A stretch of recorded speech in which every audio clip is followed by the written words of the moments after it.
All right, so somebody was asking about the Go-kart.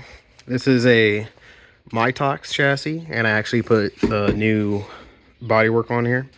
So as you can see, it actually goes right here and attaches up there normally, and then I just welded on brackets with a 90-degree on it.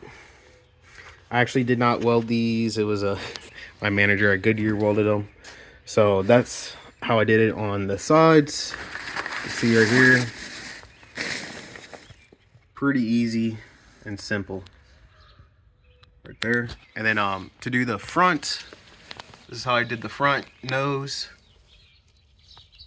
Now it's not the normal setup, so whenever you're racing and they have the drop down, or whenever they have the rules for you bumping, that's not going to work for them.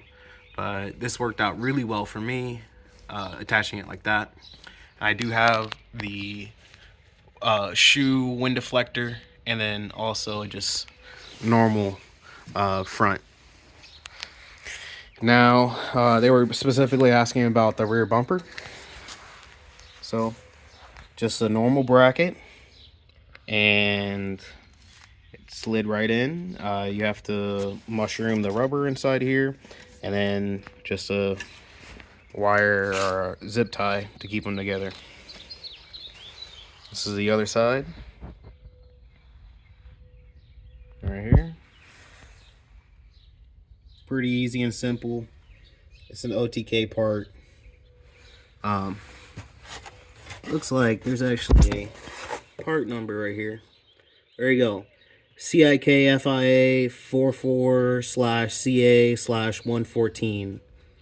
And it fits in there great. Works awesome. Just like a normal cart. So, really good visual upgrade on this thing to actually get this on here.